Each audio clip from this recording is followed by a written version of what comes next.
Friends, this is Lokesh Katik. स्वागत है आपका हमारे चैनल EMCIQ में। आशा करता हूँ आप सभी लोग अच्छे होंगे और अपनी पढ़ाई कंटिन्यू कर रहे होंगे। तो आज की वीडियो के अंदर हम पढ़ेंगे फिजिकल केमिस्ट्री के जो आपके 3-3 नंबर के सवाल आते हैं वो पढ़ेंगे अपन, है ना। फिजिकल केमिस्ट्री की 3 वीडियो ऑलरेडी बन चुकी है, जिसमें से 2 वीडियो तो फोटो केमिस्ट्री की है। एक जो वीडियो है वो आपकी डेटेड नंबर वाली परिभाषाओं के लिए, और ये जो वीडियो है ये आपके 3 नंबर की परिभाषा के लिए है। जो 3 नंबर के आपके सवाल आते हैं उनके लिए, है ना। तो इनको देखना, इसमें से 5 या 6 सवाल करेंगे, इतने से ही है। इससे आपकी जो 3 नंबर के सवाल आते हैं वो हो जाएंगे। तो आपकी जो पहला सवाल है वो है कि संकर्ण में बंद कोण ज्ञात करने का सूत्र लिखिए।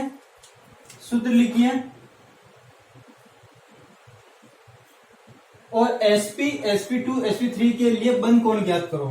देखो, संकर्ण के अंदर जो आपके बंद कोण होता है उसको ज्ञात करने का सूत्र क्या है। तो संकर्ण में बंद कोण ज्ञात करने का सूत्र, एक सिंपल सा सूत्र वो लिखना आपको। संकर्ण में बंद कोण ज्ञात करने का सूत्र होता है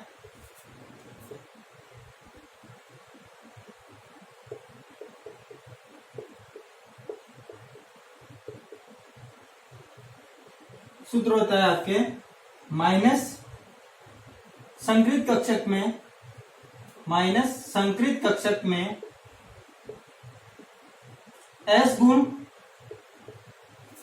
बट्टा, यहाँ पर एक कोस थीटा ना, इधर आएगा कोस थीटा, माइनस संकृत कक्षक में x गुण बट्टा 1 माइनस संकृत कक्षक में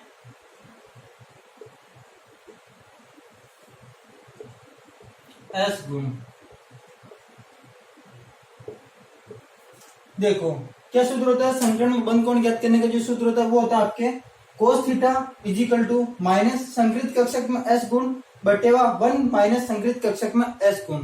देखो S गुण का मतलब क्या होता है आपको पता है। जैसे ये आपके SP, SP2, SP3 ये संकृत कक्षक है। आगे और भी होते हैं SP3D, SP3D2, इस तरह से।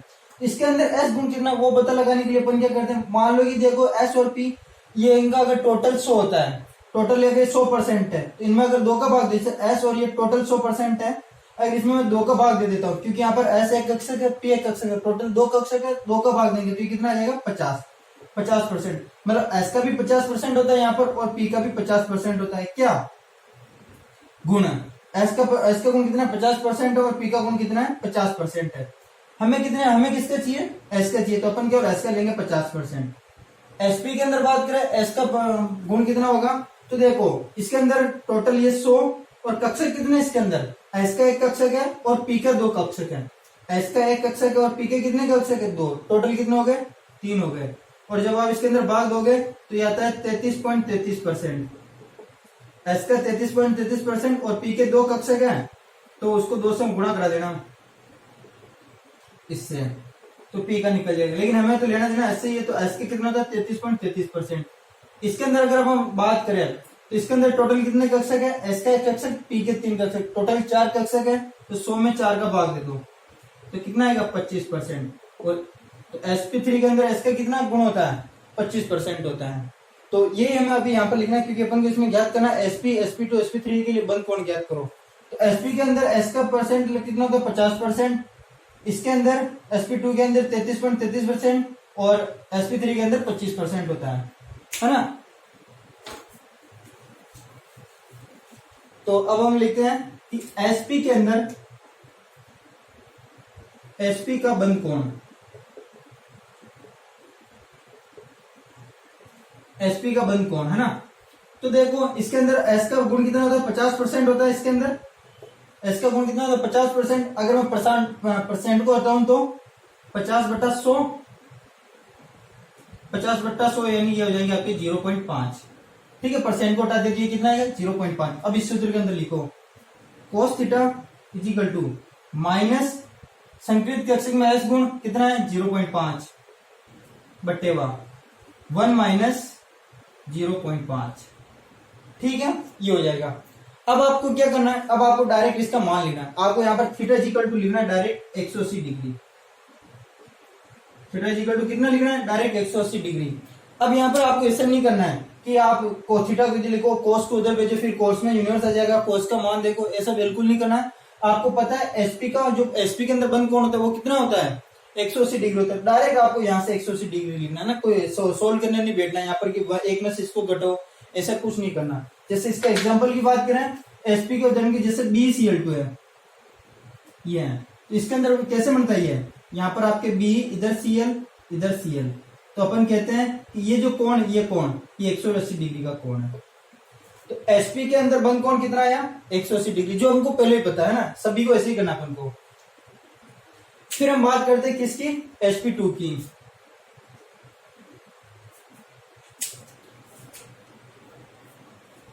sp2 की बात करते हैं, तो sp2 की बात करते हैं तो sp2 में s का परसेंट कितना होता है, अभी लिखा अपने 33.33%।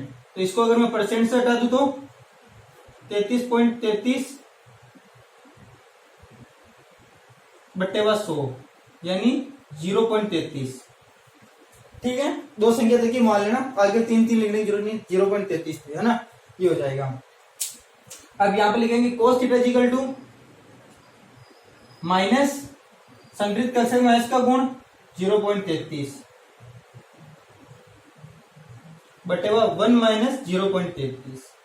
ठीक है, और इसको भी आपको सॉल्व तो करना ही है, डायरेक्ट आपको मान लेना थीटा इक्वल टू 120 डिग्री। कितना होता है, 120 डिग्री। ये अपन को पहले ही पता है, sp का 180 होता है, sp2 का 120 होता है और sp3 का 109 डिग्री 28 मिनट होता है, बस लिखना है ना। तो ये हो गया आपके sp2 का। और फिर हम बात करते हैं sp3 का। sp3 की बात करते हैं, sp3 का जो बंद कोण ज्ञात करना है, s कितना परसेंट होगा, 25%। कितना परसेंट होगा, 25%। और इसको अगर मैं संख्या में लिखूं तो 25/100 यानी 0.25। अब सूत्र लगा दो, cos theta equal to minus 0.25 बटे 1 माइनस 0.25। और जब आप इसको सोल्व करोगे तो theta equal to 109 degree 28 minute आता है। ठीक है, theta equal to 109 degree 28 minute. तो डायरेक्ट आपको एक फॉर्मूला ध्यान रखना है। फिर एसपी का बंद कोण 180 डिग्री होता है, sp2 का 120 डिग्री होता है, sp3 का 109 डिग्री 28 मिनट होता है, ये याद रखना है। इनके उदाहरण लिख लेना, जैसे इसके उदाहरण लिखे तो आप BF3 लिख देना, और इसके उदाहरण तो आप जैसे CH4 लिख देना, CH4 CCl4 कुछ भी लिख देना। ठीक है, तो ये आपके इंपॉर्टेंट है, एग्जाम के अंदर आ सकता है। ये ऐसे सवाल जो भी हम करने वाले 5-6 सवाल, वो क्या है कि हर साल आपके रिपीट होते रहते हैं, हर पेपर के अंदर मिल जाते हैं, इसलिए अपन वही सॉल्व करेंगे। इनको नोट करो, फिर आगे करते हैं।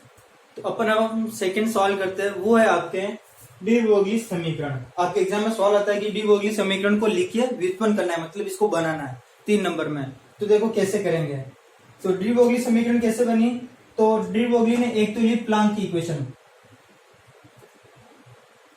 प्लांक समीकरण से प्लांक समीकरण के तो E बराबर H म्यू, ये पहली इक्वेशन है।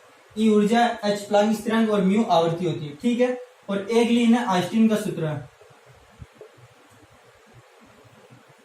आइंस्टीन समीकरण। आइंस्टीन समीकरण क्या होती है, E बराबर mc²। ये दो समीकरणों का यूज किया किसने, डी ब्रोगली समीकरण ने। तो E बराबर h म्यू, E बराबर mc²। एक और दो से अपन क्या लिख सकते हैं, mc² is equal to h mu लिख सकते हैं इन दोनों से। ठीक है, और आपको यह भी ध्यान रखना है कि म्यू बराबर क्या होता है, म्यू बराबर होता है c/λ। म्यू बराबर क्या होता है, म्यू आवर्ती है, c यहाँ पर क्या, c प्रकाश का वेग है और लेमडा तरंग दैर्ध्य है ना। तो यहाँ पर अपन लिख सकते हैं mc² इजिकल टू h, और म्यू की जगह मैं क्या लिख रहा हूँ, c/λ। अब देखो एक c से ये कट गया है ना, अब यहाँ पर क्या बचा है, mc/h/λ। तो लेमडा इधर आ जाएगा, mc इसके नीचे चला जाएगा, तो लेमडा बराबर आपके आ जाएगा h/mc। ठीक है, लेमडा बराबर क्या आएगा, h/mc। यहाँ पर अगर अपन बात करते हैं, h तो प्लांक स्थिरांक है, h क्या है, प्लांक स्थिरांक 6.6 × 10⁻³ जूल इसका मान होता है ना। m कितना है, m यहाँ पर क्या है, जो यहाँ पर m वो द्रव्यमान है, किसका द्रव्यमान है, फोटोन का द्रव्यमान। m क्या है, फोटोन का द्रव्यमान। ये दोनों जो समीकरण थी वो फोटोनों के लिए थी, विकिरणों के लिए थी ना, ये प्लांक समीकरण और आइंस्टीन समीकरण। c यहाँ पर प्रकाश का वेग, और लेमडा यहाँ पर क्या है, तरंग दैर्ध्य है, तरंग दैर्ध्य ना, प्रकाश की तरंग दैर्ध्य ये थी। तो ये तो जो समीकरण निकाली थी वो किन के लिए आई थी, फोटोनों के लिए आई थी। डी ब्रोगली ने जो संबंध दिया था वो कणों के लिए बताया था। किसके लिए, ये तो आपके किसके लिए, फोटोन के लिए, विकिरणों के लिए। लेकिन डी ब्रोगली ने जो समीकरण दी थी वो किन के लिए थी, कणों के लिए थी। तो डी ब्रोगली ने क्या किया, इस समीकरण को इसमें बताया कि यहाँ पर जो लैम्डा है वो तो तरंग दैर्ध्य है कण का, एच एज इट इज है। ये जो एम द्रव्यमान है, किसका एम द्रव्यमान है, फोटोन का द्रव्यमान है, इसको तो इन्होंने बदल दिया किसके, कण के द्रव्यमान से। मतलब एम तो है ही है, लेकिन ये भी यहाँ पर द्रव्यमान किसका है, कण का द्रव्यमान है। और ये जो सी है किसका वेग है, प्रकाश का वेग है, इसको बदल दिया उन्होंने कण के वेग से। डी ब्रोगली की ये समीकरण थी, लैम्डा बराबर एच अपॉन एम वी, जहां पर एम आपकी क्या है, कण का द्रव्यमान,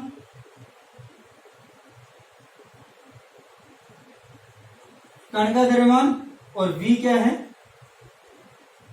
कण का वेग है ना। बस यहाँ पर चेंज किया उन्होंने, फोटोन के द्रव्यमान को कण के द्रव्यमान में बदल दिया और उसके वेग को कण के वेग में बदल दिया।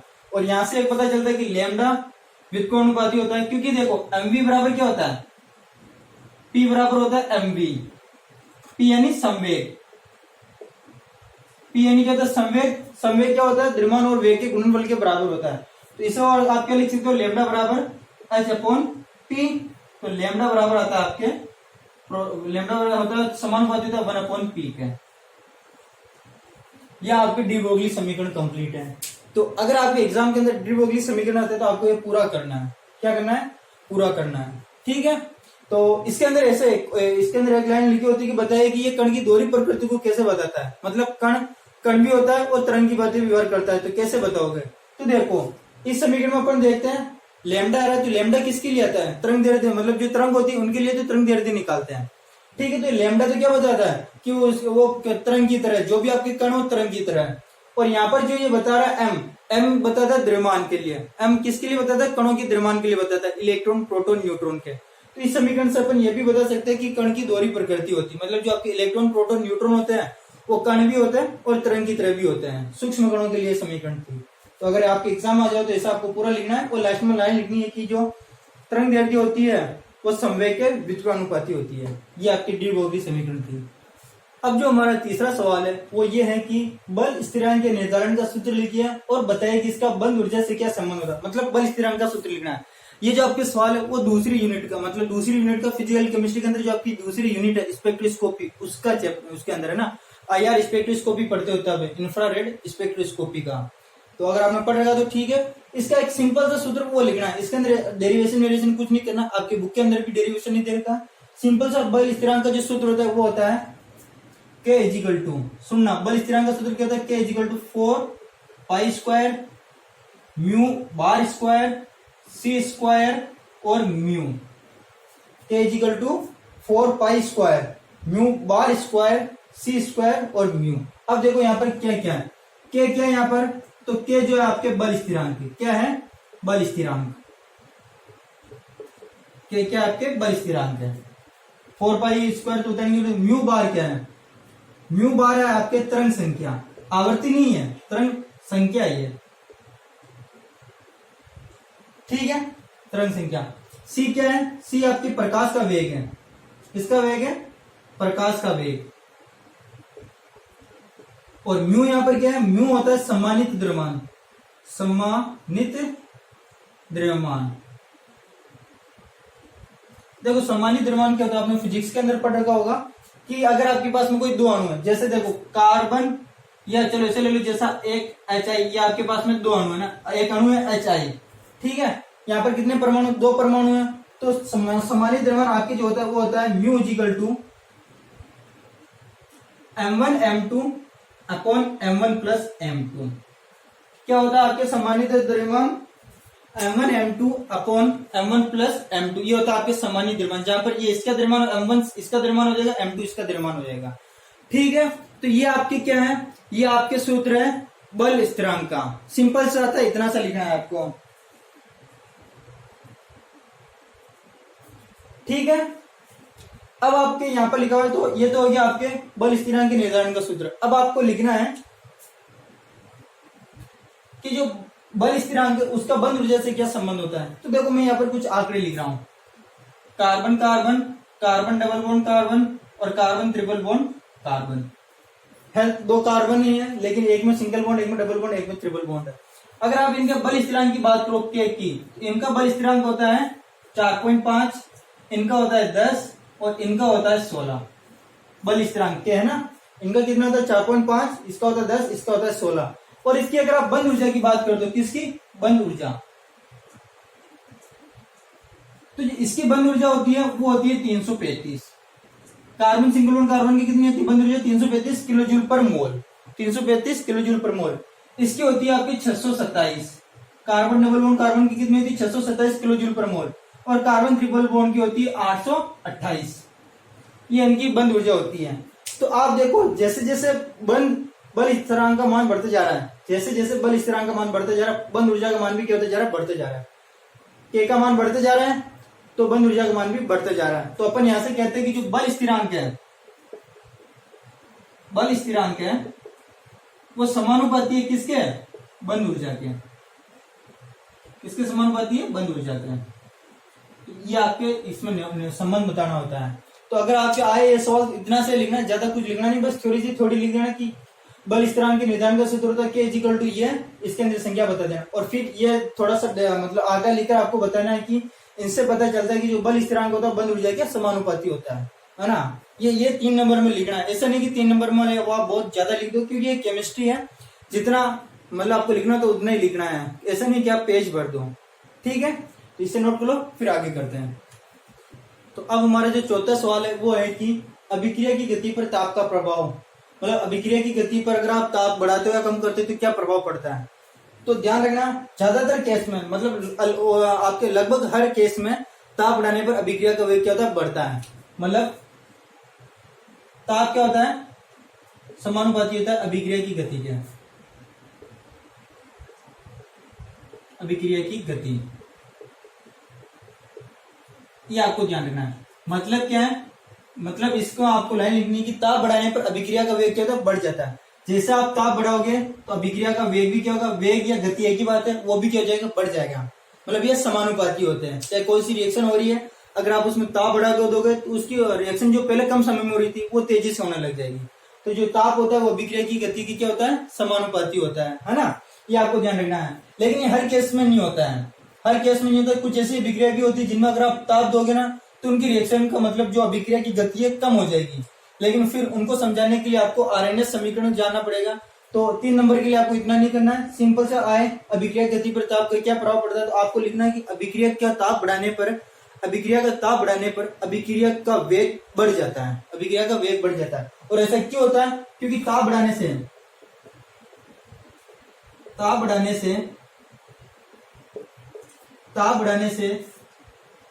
अभिक्रिया में प्रभावी टक्करों में वृद्धि होती है, जिससे गतिज ऊर्जा बढ़ जाती है, जिससे गतिज ऊर्जा बढ़ जाती है और अभिक्रिया का वेग बढ़ जाता है, और वेग बढ़ जाता है। मतलब आपके अगर एग्जाम में सवाल आता है तो आपको क्या लिखना है, आपको लिखना है कि अभिक्रिया की गति पर ताप बढ़ाने पर अभिक्रिया का वेग बढ़ जाता है। ऐसा इसलिए होता है क्योंकि ताप बढ़ाने से अभिक्रिया में प्रभावी टक्करों में वृद्धि हो जाती है। मतलब जो अणु टक्कर करते हैं प्रभावी टक्कर, वो उनमें वृद्धि हो जाती है, बढ़ोतरी हो जाती है, जिसके कारण क्या होगा, उनकी गतिज ऊर्जा बढ़ जाती है। और अगर गतिज ऊर्जा बढ़ जाती है तो अभिक्रिया का वेग भी बढ़ जाता है। ठीक है, ये है। और एक होता है इसके अंदर एक लाइन और लिख देना कि 10 डिग्री सेंटीग्रेड ताप बढ़ाने पर, कितना, 10 डिग्री सेंटीग्रेड ताप बढ़ाने पर 10 डिग्री सेंटीग्रेड ताप बढ़ाने पर अभिक्रिया का वेग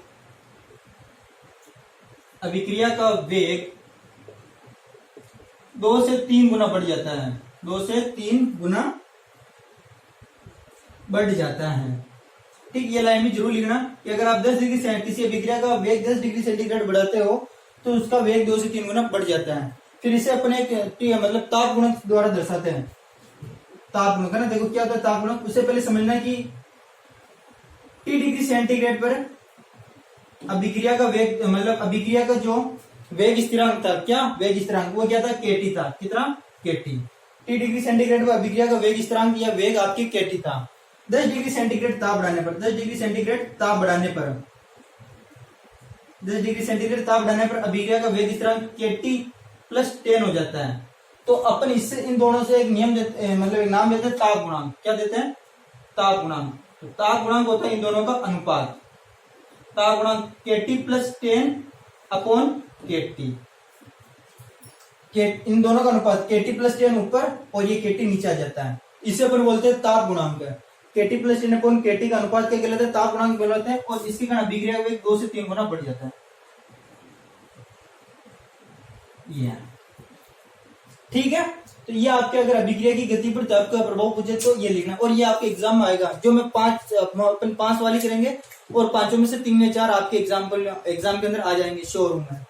ठीक है। तो ताप बढ़ाने से अभिक्रिया में प्रभावित टैगोर की संख्या में वृद्धि होती है, जिससे गतिज ऊर्जा बढ़ जाती है, अभिक्रिया का वेग बढ़ जाता है, ये लिखना है। और फिर 10 डिग्री सेंटीग्रेड ताप बढ़ाने पर अभिक्रिया का वेग 2 से 3 गुना बढ़ जाता है। फिर ये ताप गुणांक लिखकर बता देना। यहाँ पर क्या लिखा कि मान लो कोई भी अभिक्रिया, उसमें T डिग्री सेंटीग्रेड पर मतलब वेग स्थिरांक कितना, केटी है। 10 डिग्री सेंटीग्रेड ताप बढ़ाने पर वेग कितना हो जाता है, वेग स्थिरांक कितना हो जाता है, केटी प्लस 10। और इनका अनुपात आपके क्या कहलाता है, ताप गुणांक कहलाता है। ठीक है, नोट कर लो, फिर आगे करते हैं। तो अब हमारे जो सवाल है 5वां, वो ये है कि अभिक्रिया के वेग स्थिरांक को ज्ञात करने के लिए स्पेक्ट्रोमीट्री विधि को समझाओ। स्पेक्ट्रोमीट्री विधि, वैसे इसका एक और नाम है, एक और नाम क्या है, कलरीमीटर। कलरीमीटर आपने सुना है, कलरीमीटर कहां पर सुना है? तो अगर आपको पता हो तो आपने केमिस्ट्री के अंदर जो प्रैक्टिकल किया था, कलरीमीटर की सहायता से अज्ञात विलयन की सांद्रता ज्ञात कॉपर सल्फेट की, क्या है आपने वो प्रैक्टिकल, मतलब लैब के अंदर तो नहीं किया लेकिन उतारा तो था। तो वही है स्पेक्ट्रोमेट्री विधि या कलरीमीटर, दोनों एक ही है। तो देखो इसके अंदर क्या होता है। तो इसके अंदर सबसे पहले तो आपके बीएड लैम्बर्ट बीएड का नियम आना चाहिए। देखो क्या होता है, मैंने आपको बताया था फोटोकेमिस्ट्री वाले चैप्टर के अंदर, ये आपके मान लो कोई माध्यम है जिसके अंदर ये अणु है, ये आपके कोई प्रकाश किरण है, इधर से कुछ किरण इसमें से गई जिसको तो अवशोषित कर लिया, विकर्णों को यहाँ पर अवशोषित कर लिया, कुछ यहाँ पर निकल गई और कुछ पारगमित हो गई। देखो मान लो यहाँ से कोई किरण है, आपतित किरण है, जिसकी जो आप तीव्रता बोल रहे हो I0 है, यहाँ पर कुछ अवशोषित हो गई तो उससे बोलते हो IA, कुछ पारगमित मतलब हो गई, पारगमित होगी, यहाँ से निकल गई तो यह है IT, और यहाँ से कुछ परावर्तित होगी तो इसे आप बोलते हो IR। ठीक है, ये अपने पढ़ रखा है फोटोकेमिस्ट्री वाले चैप्टर के अंदर। तो इससे अपन ने बीएड लैम्बर्ट का एक नियम दिया था, वो दिया था कि log I0 upon I equal to होता है एप्सिलॉन CL। ये मैंने आपको करा रखा है। ठीक है, फोटोकेमिस्ट्री वाली वीडियो देख लेना, उसके अंदर पूरा डिटेल में बता रखा है कैसा आता है। तो log I0 upon I equal to epsilon CL, और इसको बराबर लिख रखा है उन्होंने D, इनको अपन बराबर लिखते हैं D के, इनके बराबर लिखते हैं मतलब log I अपॉन I0 को किसके बराबर लिखते हैं, D के। अब यहाँ पर क्या क्या वो देखो, I0 जो है वो आपके आपतित प्रकाश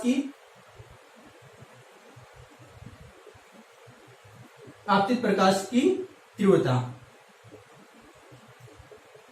ठीक है, I क्या है, निर्गमित प्रकाश की तीव्रता, जो प्रकाश निर्गत होता है उसकी तीव्रता, प्रकाश की तीव्रता। ठीक है, एप्सिलॉन क्या है, मोलर विलोप गुणांक, मोलर विलोप गुणांक। C क्या है, C सांद्रता है, C क्या है यहाँ पर, सांद्रता है, इसकी सांद्रता है माध्यम की। और L क्या है यहाँ पर, लंबाई है, L क्या यहाँ पर, लंबाई है। और D क्या है, D यहाँ पर है प्रकाश घनत्व है,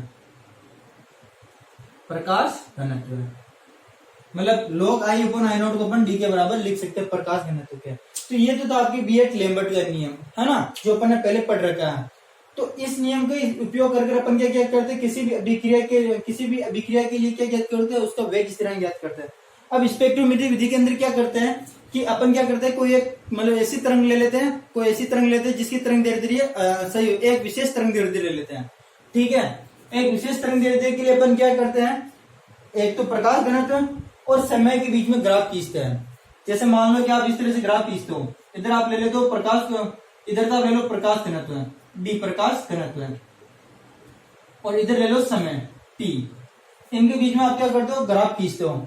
इनमें ग्राफ खींचते भिन्न भिन्न समय पर, जैसे अलग अलग यहाँ पर समय होगा उनके लिए प्रकाश घनत्व भी अलग अलग आएगी। और जब आप ग्राफ खींचते हो तो इसमें मान लो इस तरह से आपकी ग्राफ आया, आपने ग्राफ मतलब आपके प्रैक्टिकल के अंदर ऐसा किया होगा, जैसे कॉपर सल्फेट के लिए क्या होगा, तो यहाँ से कर आपने फिर बताया होगा कि कॉपर सल्फेट की सांद्रता 0.29 ऐसे % आई थी, है ना, कुछ ऐसी आई थी। तो इसमें क्या करते हैं, स्पेक्ट्रोमेट्रिक विधि के अंदर प्रकाश घनत्व और टाइम के बीच में अपन ग्राफ खींचते हैं। इस ग्राफ की सहायता से अपन क्या कर सकते हैं, एक तो अपन अभिक्रिया का वेग स्थिरांक भी ज्ञात कर सकते हैं और दूसरा अपन क्या ज्ञात कर सकते हैं, सांद्रता भी ज्ञात कर सकते हैं। सांद्रता तो आपने प्रैक्टिकल के अंदर कर ली है कि यहाँ से ग्राफ खींचते हैं, फिर बिंदु से देखते हैं तो आपकी 0.29 ऐसे कुछ आई थी, है ना। अब इसके अंदर से देखो अपन वेग स्थिरांक कैसे ज्ञात करते हैं। आपने प्रकाश घनत्व और टी के लिए अलग अलग मतलब टी के अलग अलग मानों पर, समय के अलग अलग मानों पर आपने क्या किया, प्रकाश घनत्व को ये लिख लिया और ग्राफ बना दिया। तो अब देखो एक सूत्र होता है वेग स्थिरांक ज्ञात करने का, इसके लिए वो होता है k = 2.303 upon t log d infinity minus d0 upon d infinity minus dt। ठीक है, क्या सूत्र है आपके, मतलब वेग स्थिरांक ज्ञात करने का, इससे वेग स्थिरांक ज्ञात करने का क्या सूत्र है, k = 2.303 upon t log d infinity minus d0 d infinity minus dt। क्या है यहाँ पर, क्या आपके अभिक्रिया का वेग स्थिरांक, मैं लिख देता हूं, क्या अभिक्रिया का वेग स्थिरांक,